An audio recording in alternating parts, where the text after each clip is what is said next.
Andy, welcome to the Easy Conversations podcast. Thank you for joining me today. I'm really excited to have you here and share your story with the listeners. We've had the opportunity to connect beforehand. And what I've really appreciated about what you've shared with me is not only your humility and willingness to be vulnerable, but also the sense of adventure and seeking out adventure, which I really appreciate because I think there's something that we can all learn from just being adventurous to a certain extent. And we can apply a lot of those learnings to many facets of our life. And I'm hoping we can definitely touch on that as we start our conversation. But before we do that, I do want to give you an opportunity to share a little bit about yourself with the listeners, what's brought you here, who you are. So, yeah, I'll turn it over to you. Oh, amazing. Well, look, hey, thanks for having me on here. It's such a privilege to share what I've learned on my 58 trips around the sun. And some of those lessons have been extremely joyous. Some of them have been quite hard won. I guess the potted history for me is I grew up on a very small island in the Shetland Islands, which is right off to the north of Scotland, where the North Sea meets the Atlantic Ocean. Grew up there in a big old house that we turned into a guest house and a pub, which kind of started an interesting journey with regards to my sort of lifelong relationship with alcohol, really. Um, and it was an amazing place to grow up, but you had to make your own entertainment. And some of that was really great and really innovative, but actually quite a lot of it was revolving around alcohol. And that led to a real lifelong kind of addiction. Let's be really honest and open about the word to alcohol. And it's something that I managed to carve out a very successful career across the healthcare industry. I ran pharmaceutical companies, I ran dental companies, veterinary companies, really good at what I did. And I think from the outside looking in, everybody would say that I had it all going on, but spent most of my life crumbling on the inside quite a lot. Mm. And when I was about 50, after a solid decade of trying to get on top of my drinking, I was starting to get some real health problems, both mental and physical. I had a very interesting moment which set me off on quite a powerful voyage of self-discovery, which led to me really managing to shift my relationship with regards to alcohol. But I think Mm. what's equally as interesting is what it has enabled me to do since. And I love how your mention about kind of sense of adventure and things like that. I think when you do something that you have maybe almost written off, that you thought that Mm. I don't think this is going to ever be possible for me. Mhm. And that's certainly how I felt about my drinking. I was Mm. drinking a lot, maybe up to a liter of spirits a day sometimes. Mm. And when you achieve something that you'd, as I say, you talked yourself out of, it makes you ask some very interesting questions. And I've gone on to do lots of interesting things, but maybe if perhaps just for now, I talk about the kind of the turning point for me, because I think if there's one thing I've learned about this journey and about many journeys, it tends to be a journey of moments where, Yes. almost infinitesimally small things can lead to massive changes in your life. And sometimes those things are very unwelcome and you have no control over them. But sometimes they're just little moments of inspiration. And sometimes people say to me, because I tried everything with regards to drinking, I'd been to world renowned hypnotherapists, I'd done the whole AA thing, I'd been to my doctor, I'd been in therapy for a year and a half trying to understand it. And ironically, the thing that probably set me off on a different path was the Michael Jackson song, The Man in the Mirror. And Mm. it was just really interesting. A few days before, I'd had a massive panic attack in my local supermarket, which was supremely ironic considering I used to drink to relax. And there I was lying in a fridge, having collapsed in amongst all the sausages. And a few days later, I was sitting in my car running late for a meeting, and I came to a railway crossing and the barriers were coming down, and I was running late and I was contemplating flooring the accelerator to see if I could beat the barriers in the incoming train. And I screeched to a halt and just thought, what are you doing here? This is crazy. And so I was sitting there stewing away at the being held up and things like that. And the Michael Jackson song, The Man in the Mirror, came on. And the first line of the chorus just hit me like literally a freight train. Thankfully, a metaphorical one rather than an actual one. But Yeah. I'm starting with the man in the mirror and I'm asking him to change his ways. And my entire life changed on one word, and that was asking, because I'd Mm. spent so long beating myself up about this habit, addiction, behavior that I hated myself for. I actually literally asked the question into the rearview mirror and Mm. said, look, are you up for this? And the answer for the first time came back, yes. And it set me off on a really interesting journey of using neuroscience to overcome this. But then since then, I've gone on to ride the course of the Tour de France on my bike for a kids' charity. I've ridden my bike across the Arctic Circle. I've actually ridden my bike to Everest Base Camp. And I want to try and, I guess, demonstrate to people that, you know what, no matter what you've been through, whatever you've said, whether it's addiction or whether it's just some baggage that you've carried with you, you can put it down. You can move past it. And I guess trying to demonstrate that life without booze gets better. It doesn't get worse. And I genuinely believe it would get worse. Andy, appreciate you sharing that and how you arrived at that moment where that chorus kicked in. And I'm just curious, what do you have you thought about attributing that moment to something? Do you feel like there was something happening? A lot of people will call it divine intervention, but I'm wondering if you've made sense of that moment or if you've just looked at it as a. And the other thing I would say is I do agree with you when you tend to embark on a different path and you look back and you see all the little things that were happening for you to Yeah. arrive where you are.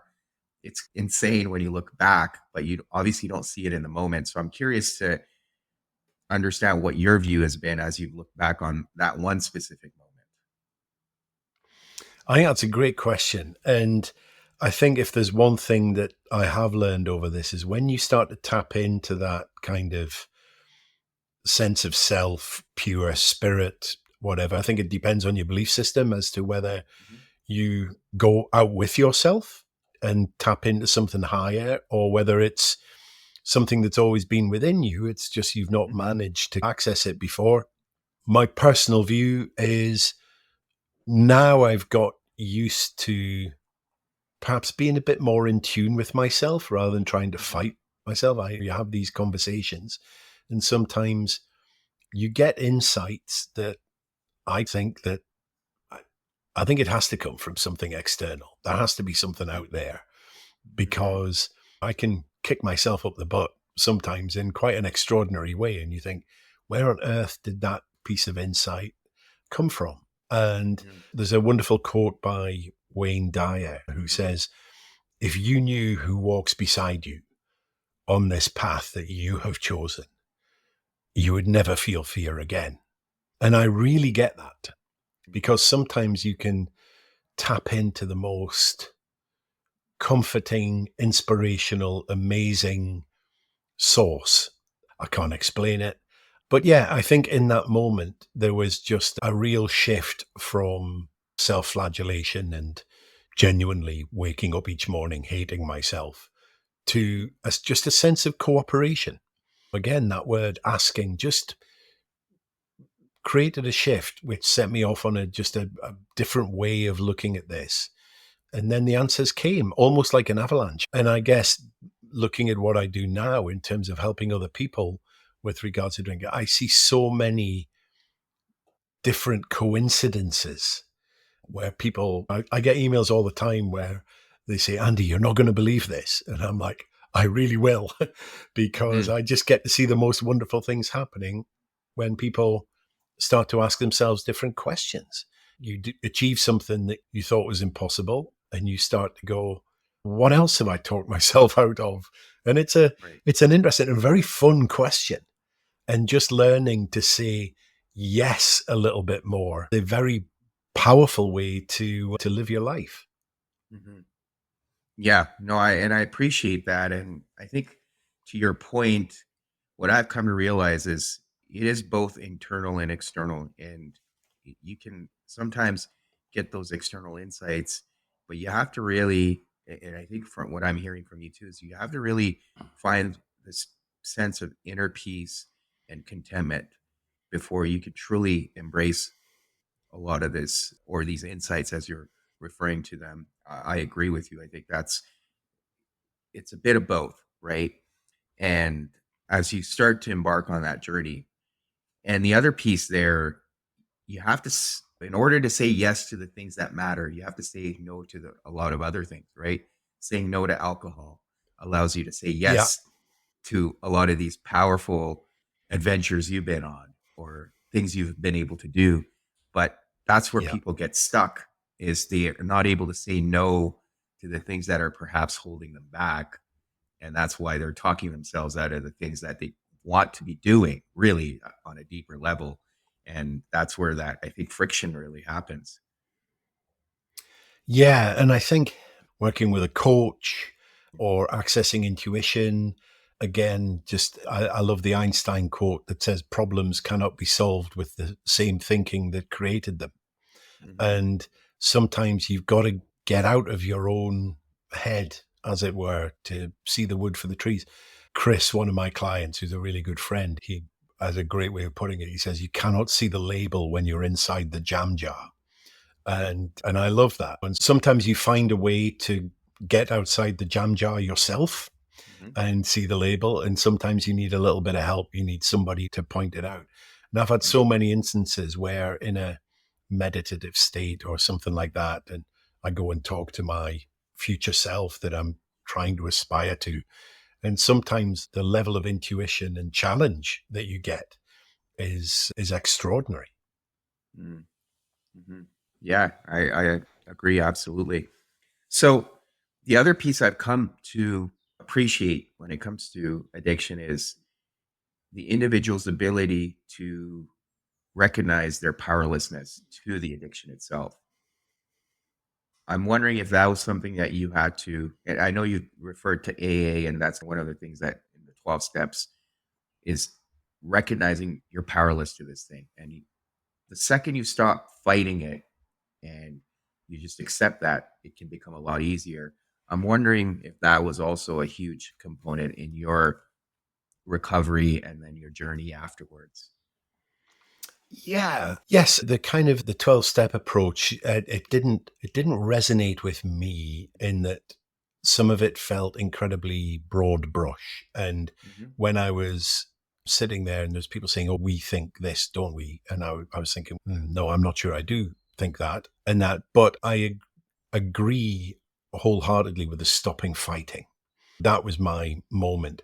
Whether it's powerlessness, whether it's acceptance, whether it's, Hmm. I'm not sure the word that I would use, but I think cooperation perhaps is Hmm. what is there is real, there is strength within you, around you, above you, below you, wherever you choose to look at it. And I think it's, and you mentioned an interesting word around kind of vulnerability and humility. And I think part of it is sticking your hand up and going, I need some help with this.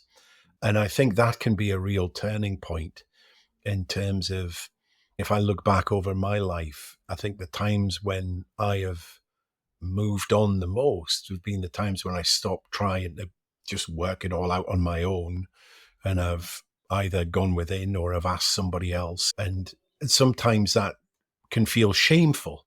I think I need to have all the answers, but again, that's just ego talking. And actually, there are signs, coincidences, people show up who can help all around you, and that can be the most joyous part of life's journey. I think just opening your eyes, seeing the things that you would have walked right by before, I sometimes get replies to some emails that I send out, and people say, how is it you know how to send the right thing to me at the right time? And, and I say, I can't. But when your mind is open, you'll see lessons in everything. I could send you a little quote or something, and the open mind goes, that's interesting. I wonder what that could teach me, rather than that's a load of rubbish or whatever, or I Mm-hmm. never liked the person who wrote it or whatever. And I think to re-engage and then reinvigorate your kind of lust for life and your lust for learning is, it's almost like getting back to being a child again, where learning is everything. And we lose that when we get older. And it's nice to be back into that frame of mind again, just to let go of all of your kind of smartness and just go, maybe I'm a little bit bewildered here, and Yeah. maybe I'll just have a look and see what this situation can teach me. Yeah, and I appreciate that. Thank you. And now to shift gears a little bit. So you said no to the alcohol, but you started saying yes to all these things you talked yourself out of. I guess the first question that comes to mind for me is, why did that become the focus? Like, what allowed that shift to happen? That I've talked myself out of all of these things. Now I want to go ahead and do them. Yeah, that's a good question. I think for me, the Tour de France thing was a kind of the first big sort of challenge that I suppose I took on to give this journey some meaning. I was starting to regain my health. Some of the really bad, I used to suffer terribly with gout in both knees and both ankles. At one point, I was walking with a stick, and that had started to clear up. My blood pressure was dangerously high. That had normalized. My cholesterol was coming down. I was starting to feel better. I was losing weight. And I thought, okay, I feel like I've been given a bit of a second chance with my body. I was certainly feeling better mentally as well. And it was literally that question. It was, what else have I talked myself out of? I was quite shocked in a way that I'd managed to sort the drinking out. By this point, I'd got probably a little under a year under my belt. And I'd read a very entertaining book about a journalist who had ridden the course of the Tour de France, just to see what these crazy guys in Lycra would do. And it was very funny. And this kind of grudging sort of respect that he got for these people. And I just thought, oh, wouldn't it be an amazing thing to do? So I literally just Googled ride the Tour de France course. And there's a charity in the UK that does a lot of work with disadvantaged kids that are on the edge of the correctional system and things like that. And actually, a major part of their fundraising is they organize a Tour de France ride where you do exactly the same as all the professionals do, but you just go 1 week earlier, but it's all on the same schedule. And so I was having a look at this, and I called them up and I said, oh, is this right? Is this what you guys do? And yes, but just so you know, it's completely sold out. And I was like, oh, Mhm. okay. But they said, oh, we can put you on the waiting list if you want, because sometimes people drop out and things like that. Yeah, sure, no problem. All I have to do is give my name, my number, and my email address. Mhm. And so it lodged in my mind. And then about, I don't know, 4 weeks, 6 weeks later, I got a call from them. And they said, okay, somebody's pulled out. You're next on the list, but we need an answer in 2 hours. And so my lesson from this is sometimes you need to put yourself in the way of success a little bit. And I then had to make a choice. I was like, oh my goodness, I'd not even really thought about this. So I spoke to my amazing partner, Louise, and I said, look, I said, this is a real dilemma now. And she said a very interesting thing. She said, if you say no, how are you going to feel? And I Mhm. said, I think I will regret it for the rest of my life. She said, there's your answer. Now, bearing in mind at this point, I didn't even own a bike. I I said, but yeah, the training and it's 3 weeks and we had a young son at the time. And I said, look, this is going to be really hard. And she said, look, we will just work it out. But Mhm. will you put the training in that you need to do? And I said, yeah, of course. So anyway, I said yes. And what turned out, well, I would say what initially started as a personal challenge for me morphed into the real meaning behind the charity. I got to meet some of the kids that came out and they did a bit of the riding with us. And it was interesting how it stopped being about me and it was all about how can I raise the most amount of money for this charity, because they're doing amazing work with these kids. I've just seen it firsthand. And yeah, and it was genuinely life changing. 3 weeks in France, and I went everywhere in my own head, from triumph and disaster within kind of hours of each other, and really learning about how you deal with that stuff. I've read all the books, management, leadership, inspiration, all this kind of stuff. But it wasn't until the roads of France that I went, okay, that's now I get it.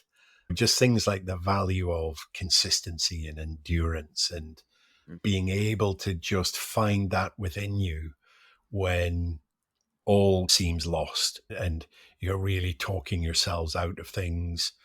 The ability just to keep plugging on for a big goal without getting overwhelmed was Mm-hmm. probably an extraordinary gift that was given to me by that experience. Yeah, yeah, and I appreciate that. And what I've come to realize, and as you were touching on it too, I do see the parallel that these experiences, and in your case, this Tour de France thing, some of the emotions you experience, some of the challenges you experience, some of the thoughts that go on. You talked about triumph and tragedy and consistency and endurance. These are all things we experience in our lives, right? And I love For how sure. when you're in these moments and these experiences or challenges you take on or adventures you take on, you're basically creating an experience that you can experience in your entire lifetime. And it allows you to build those skills and pull on those skills as you continue to experience certain things in life as well. So I wonder if you've been able to take those lessons from just that one adventure and create meet not only meaning as you said in your life, but also those experiences. Have you been able to pull on those as you've continued on this path of life? Oh, absolutely. The ability to the I guess the thing about doing something like the Tour de France, and one of the things I guess when you're taking on something that feels bigger than you, where the way ahead is perhaps less clear, you've got to get really clear on why you're doing it. Because in those tough moments, you really ask that question: why on earth am I putting myself through this? And Hmm. it often, the answer that comes up makes no sense to anybody else. It just has to make sense to you. Hmm. And saying yes to things is, I would say, kind of part of my life now. It's Hmm. right. What's next? What's next? Life's an adventure. You're supposed to live it. But I think one of the things that I would probably say that the Tour de France gave me, it wasn't necessarily so much lessons. I think it crystallized so much of life into a three Hmm. week period. And some of the things I knew, but I'd never applied. Some of the things I definitely learned from other people on the road, and the ability to remain cheerful. For Hmm. example, I Bear Grylls, one of the big adventurer guy, he said a very interesting thing about when people are in survival situations. They've worked out that the number one factor that whether people make it or they don't is their ability to remain cheerful when all seems lost. Hmm. And you would find people when you are having a really bad day, and it's amazing just how somebody having a cheery chat and taking the time to lift your spirits because they may have a bad day tomorrow or whatever, and just Hmm. that communal support. But I think for me, I've always suffered terribly with imposter syndrome. And I think a kind of a general sense, one of the things that I look back on now is I never ever really felt that I was good enough. And that made me very successful in the corporate environment because I Yeah. never ever stopped. But I remember on the tour, probably I think about on the fourth day, I'm a big guy. A lot of the people I was riding with were lifelong cyclists. I was 40 kilograms heavier than some of them. But there was a couple of guys who were bigger than me. And I was like, okay, I'm not the fattest guy on tour. This is fine. Yeah. And then I remember waking up on day 4 and they'd gone home because they were only there to ride the first 3 days. And I was like, Yeah. oh, okay, now I'm the fattest guy on tour. And it's funny that I had a real wobble. I just thought, what were you thinking to think you could Mm, do this? You don't deserve to be here and all this kind of stuff. And it's interesting how when your mental spirit goes mhm, down, your physical strength just ebbs away. And I mhm, had a really tough day on the bike, and we finished in Brittany on a hill called the Mur de Bretagne, the Wall of Brittany, basically. And this is a really steep hill, and we had to go up it twice. And so I got there. I was one of the last to finish. We had to turn around and go back down to get back to where the hotel was. And I just thought, you know what? I've spent all day slogging my way up hills. I'm going to have some fun on the way back down the mountain. So I set off and I decided to just really go for it. And I flew down this hill. And when I got to back to the hotel, I was having a look at my stats on Strava, which is like the mhm. sort of tracking app. And I realized I'd set the 14th fastest time ever down this hill. Now, Wow. bearing in mind, I was in the bottom 1% in terms of going up, but I just Yeah. set. And so I was chatting to one of my friends about it, and I was like, oh, look at this. And somebody snatched the phone off me and said, what's that? And then words started getting around. And that night at dinner, I got the award for Rider of the Day and a standing ovation at dinner. And Mhm. I remember at the time just being really puzzled at, hang on a minute, how can I go from the imposter syndrome that I felt in the morning, where I didn't even deserve to be there, to having some of these guys that I thought were just so out of my class coming up to me after dinner and asking me what my descending secret was.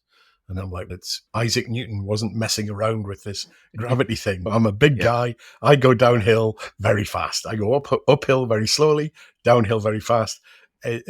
But I just thought, okay, there's a life lesson right there Mhm, that I could have given up. I'm a big boy. I can make choices. mhm, I could have given up and gone home on that morning, and I didn't. mhm, And boy, look at that reward. I guess in terms of so many kind of lessons, but that was the first of the really big ones where mhm, it's okay. Sometimes you just have to give it a little bit of time for the universe mhm. to show its Yeah. hand and let you know why you're there. Yeah, and I think the other lesson I take from that, and I was reflecting on my personal life too, is often we will beat ourselves up when we're comparing ourselves to others. In your case, going uphill, slowest. But then there's other aspects of our lives where we're figuring things out and others aren't. So that comparison can Yeah, often, they say comparison is a thief of all joy. So that comparison can really impact us. But there's aspects of our lives where we are making forward progress and we don't tend to celebrate those moments. We tend to focus on the ones where maybe we're struggling a little bit. And sometimes you have to struggle to have the moments like you shared of going downhill and having those wins as well. And you don't yeah, appreciate the wins if you don't have the struggles, right? You wouldn't have had that moment had you not pushed yourself to get uphill anyways, right? You could have given up even doing that, and then you would have missed yeah. out on the whole experience. So I think there's a lesson in that too, that sometimes you have to, no pun intended, ride it through. Yeah, and we are genetically predisposed to look for the negatives. That's what's kept Mhm, us alive for millions of years. You're always mhm, scanning the horizon for the saber-toothed tiger that's going to kill you when you're a caveman. There are no saber-toothed tigers anymore, but we'll take in 9 negatives for every one positive. mhm, And often when I'm working with people, you can see the kind of the how much they've just got embedded in that negativity.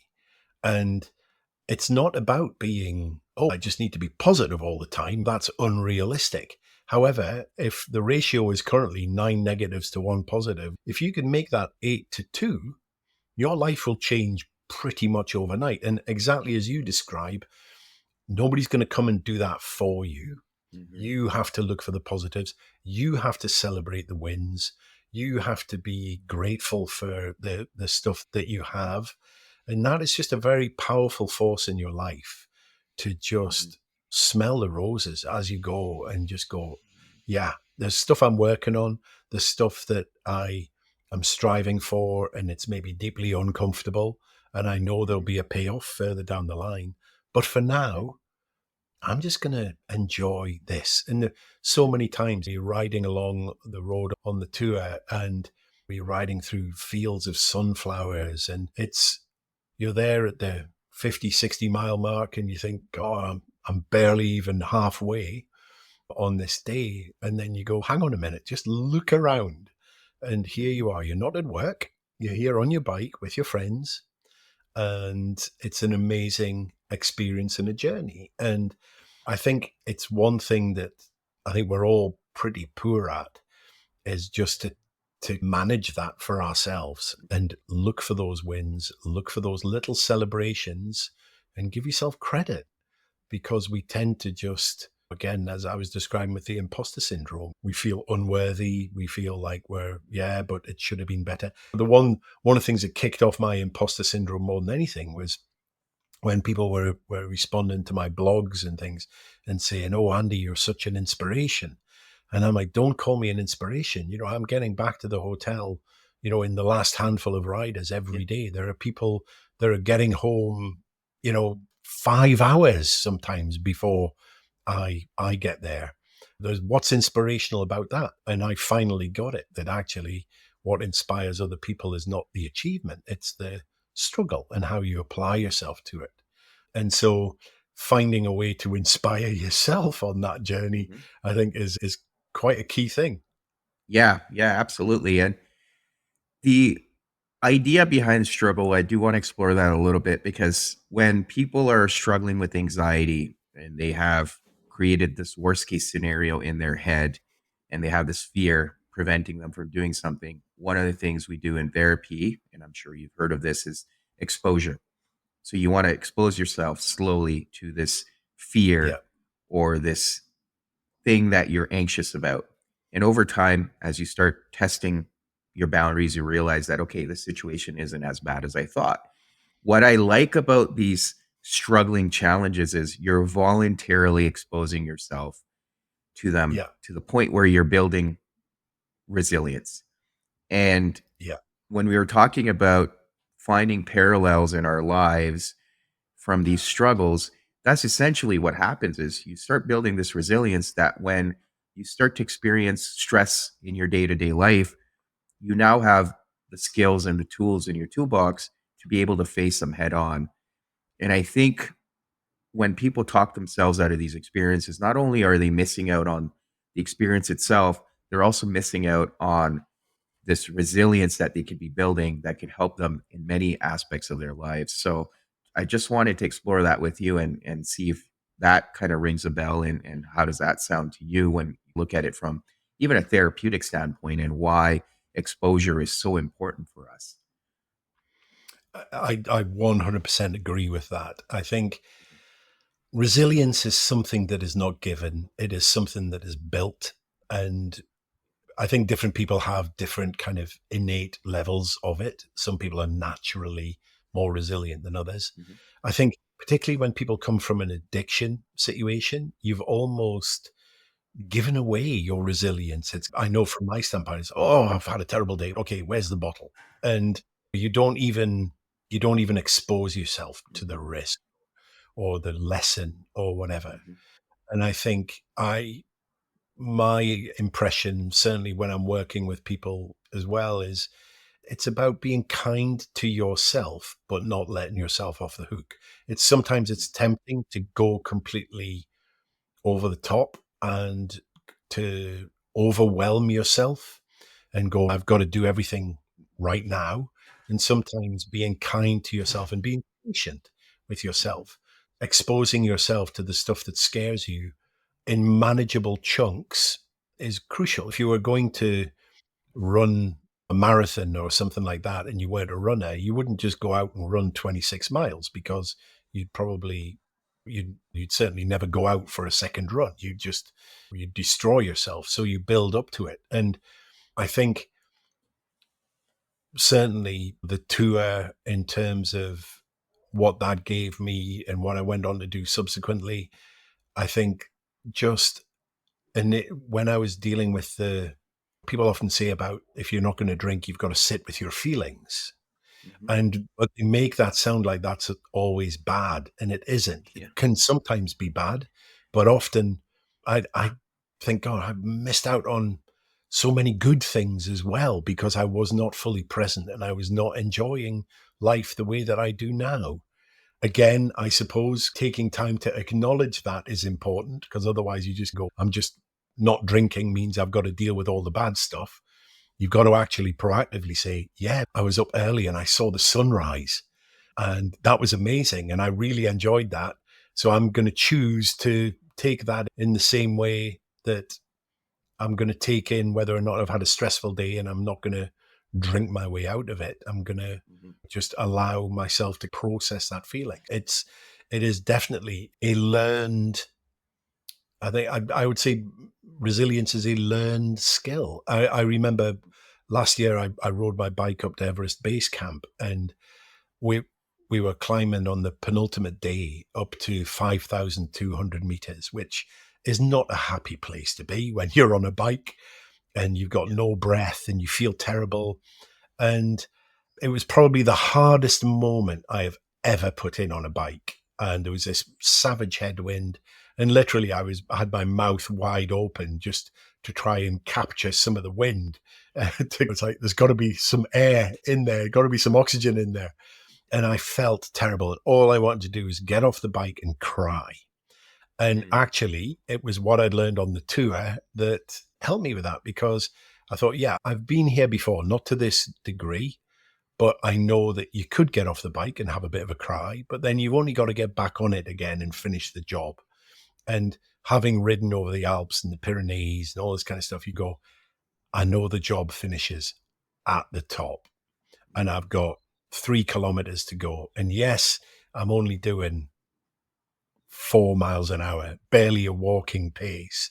But Mhm. I know that if I just keep going, I will get there.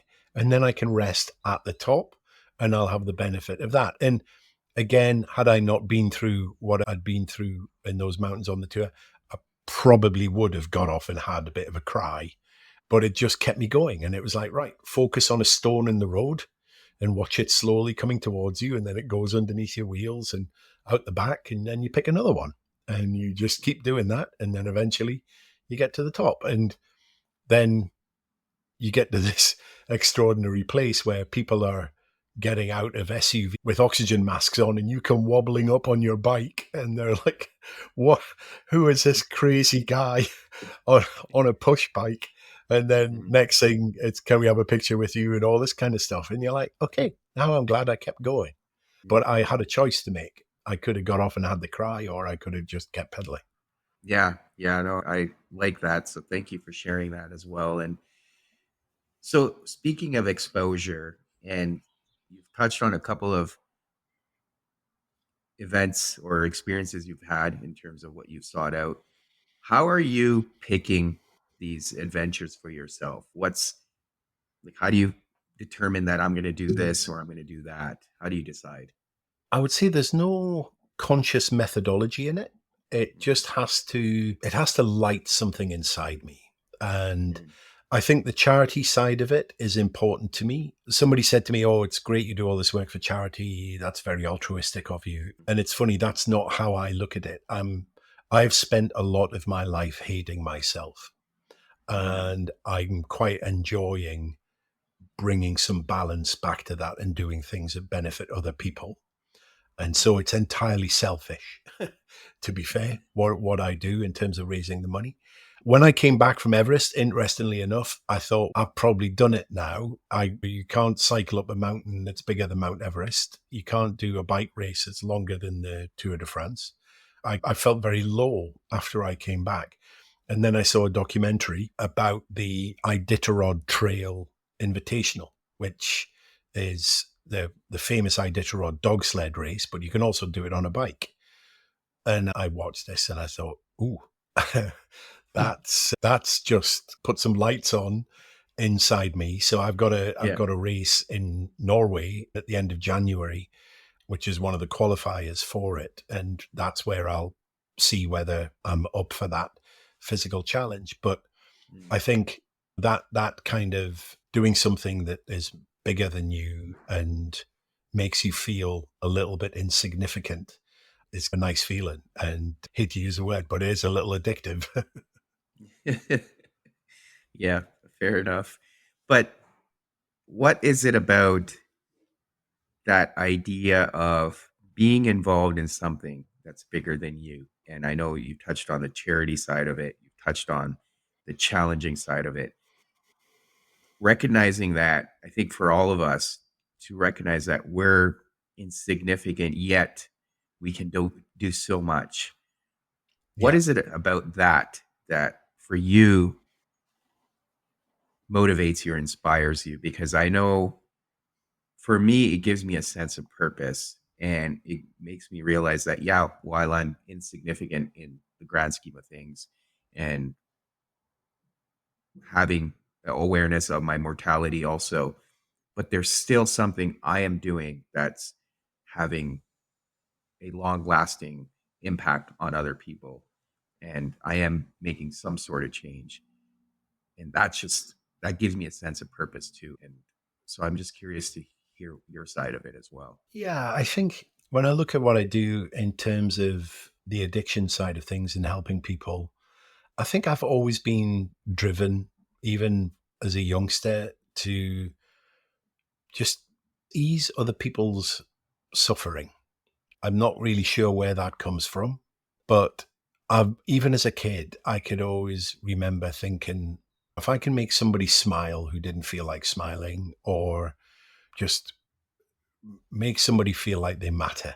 And I have found an outlet for that now with the sobriety work that I do. I've got a lady who was given 48 hours to live, and she would not be alive today if she'd not come across me. And on the one hand, imposter syndrome, boy, that doesn't sit there very comfortably. But Yeah. I also am old enough and wise enough now to go, yeah, okay, you did a good thing there, Andy. Keep going. And I find it hard to put a kind of a finger on why I do what I do now. It's certainly not money. I could make a lot of money in the corporate world, and what I do is nowhere near that kind of stuff. But it's just, yeah, I think on the one hand, if this doesn't sound like a bit of irony, but on the one hand, I quite like to do things that make me feel insignificant. But on the other hand, I like to feel like I matter. And Hmm. I don't think it's going too far to say doing what I do now, I think feels like the reason why I was put on this planet. And that does something to you. You can't just I remember when I first got sober and I'd used what I'd learned from the corporate world to engineer a kind of a process. I was very good at changing how other people felt about things. Right. And I'd never managed to apply that to myself. And when I had my change, I recorded a few videos. I found some people in a social media group, and I just said, "Look, I said I've had this kind of experience," and I was just intellectually very curious about it. I am a very curious person. I've got a degree in physics because I've always wondered how does stuff work. And so I recorded these kind of relatively haphazard videos, and I got these people to work their way through them, and the feedback came back pretty much unanimously. They were like, "Wow, this is extraordinary what you've shown us and highlighted." And I think you get to that point where you just go, can't just put this in a drawer and close it. It's there now, and I have to let it be what it's going to be. And I've helped 6,000 people now get sober, and it's that kind of sense of purpose, that sense of congruence, that sense of authenticity. That's something that I never really experienced before. When I was drinking, I never ever. I just spent all my time saying, "Come on, Andy, you're better than this. This is not you. This Mhm. is not you." And now I can go, I think maybe this is me.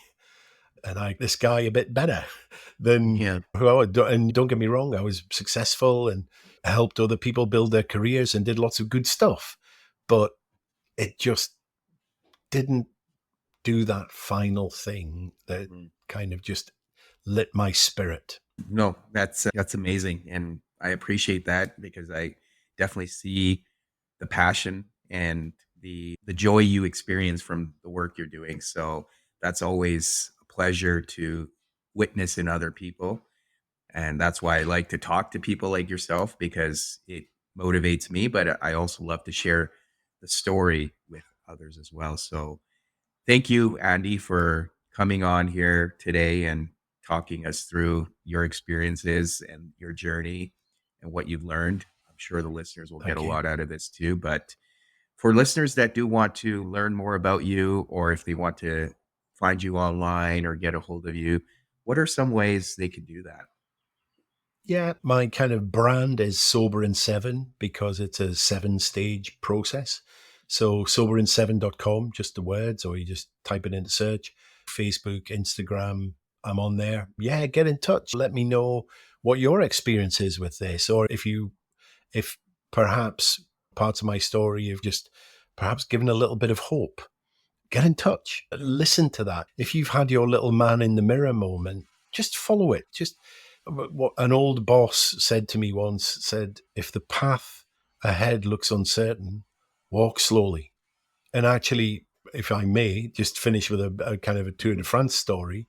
One of the training camps I was on before we went, there was a guy who'd ridden it the year before, and I was asking him for advice, and he was really practical about make sure you wash your shorts when you first get in and all this kind of stuff because you won't want to later, and it was just little things like that. But he said a very interesting thing to me. He said it's life changing. It's the best thing you will ever do in your life. He said, but there will be days that you will just wake up and you just go, I can't do this. Mhm. And he said, you will want to cry all day. And he was right. And every morning when we set off on the bikes, there was a guy that got up about 4 o'clock in the morning and put yellow arrows on the lampposts. So when you rode up to a roundabout or an intersection, there was an arrow that said, go left, go right, go straight on. Mhm. You didn't question it. The guy was good at his job. And it just meant that if you followed the yellow arrows, you got fed when you needed to get fed, and there was a bed for you at the end of the day. It didn't make the mountains smaller. It just made sure that you climbed the right ones. And I didn't want anybody to do any of the pedaling for me. But it took a lot of the fear and the worry about how do you make this happen. So my Mhm. kind of little mantra that I use for people is just follow the yellow arrows. Mhm. There are times when everything feels a bit overwhelming, and if you've got yellow arrows, whether they're ones that you create from within in terms of your why, Mhm. or whether there are definite signs that you can follow that you're making progress, just focus on those, because when you get that day that says, I can't do this, you need to just get small. Big things happen in very small steps. And every time I thought about the Champs Elysees or climbing over the final climb in the Pyrenees or things like that, I would get completely freaked out. And it was just follow the yellow arrows. Get on your bike, turn the pedals, follow the yellow arrows. That's your job for the next 3 weeks. And sometimes it was amazing, and sometimes it was really hard, but the process was the same. I worked out that I turned the pedals probably just under 1 million times over the course of the 3 weeks. And some of those I loved and some of them I hated, but they were all necessary. So yeah, that's my little kind of takeaway is Yeah. follow the yellow arrows. I myself too, especially when times get tough. But thank Yeah, you, Andy, so much. I'll put my your absolute website pleasure. and It's some of been the social media stuff in the show notes so people can find that. But really appreciate you coming on here and sharing all your wisdom with us today. great. Thank you. And keep doing what you do. This is great, what you're doing to share all this stuff.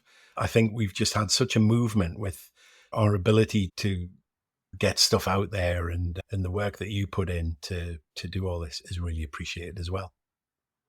All right, I appreciate that, Andy. Thank you. Thank you.